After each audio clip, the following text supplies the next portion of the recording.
एक बार की बात है, एक पहाड़ी पर कुछ बंदरों का कब्जा था। बंदर वहां पर मजे से रह रहे थे। कुछ दिनों के बाद उस पहाड़ी पर बनी गुफा में एक शेर अपने मंत्री सियार के साथ वहां रहने के लिए आया। बंदरों को जब पता लगा तो वह शेर के पास जाकर बोले, इस पहाड़ी पर हमारा कब्जा है, आप कहीं और जाकर रह लीजिए। उसकी इस बात को सुनकर शेर के मंत्री सियार ने बोला कि तुम बंदरों के रहने के लिए पेड़ हैं और शेर के रहने के लिए गुफा है, तुम जाकर पेड़ पर रहो। शेर ने बंदरों को आश्वासन दिया कि जब तक तुम मुझको परेशान नहीं करोगे मैं तुमको कुछ नहीं कहूँगा। इसके बाद बंदर गुफा से चले गए, लेकिन शेर का वहां आकर रहना उन्हें अच्छा नहीं लग रहा था। इसलिए वह शेर को भगाने के लिए बहुत तरकीब लगाने लगे, लेकिन उनकी कोई भी तरकीब कामयाब नहीं रही। एक दिन शेर ने सियार से कहा कि खाना खाने के बाद मुझको पानी पीने के लिए इतना दूर जाना पसंद नहीं है, इसलिए वह बर्तन में पानी लाकर रख दे। बंदरों ने शेर की इस बात को सुन लिया। उन्होंने सोचा अब वह शेर को पानी नहीं पीने देंगे।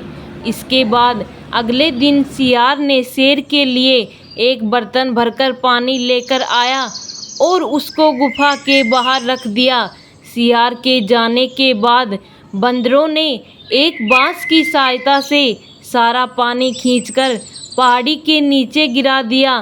कुछ देर के बाद जब शेर ने खाली बर्तन देखा तो सियार पर गुस्सा हुआ कि तुमने मेरे लिए पानी नहीं रखा। सियार ने बोला, उसने पानी रखा था, लेकिन शायद गर्मी की वजह से सूख गया होगा, कल वह और ज़्यादा पानी लेकर आएगा। अगले दिन सियार बर्तन भरकर पानी लेकर आया, लेकिन बंदरों ने उसको भी बांस की सहायता से पहाड़ी से नीचे गिरा दिया। जब शेर आया तो वह सियार पर बहुत ज़्यादा गुस्सा हुआ कि वह कामचोर है और उसने पानी नहीं रखा, वह उसको अपने मंत्री से हटा देगा। सियार ने शेर को बताया कि वह पानी लेकर आया था। अगले दिन सियार फिर पानी लेकर आया, जिसके बाद सियार और शेर गुफा में छुपकर देखने लगे।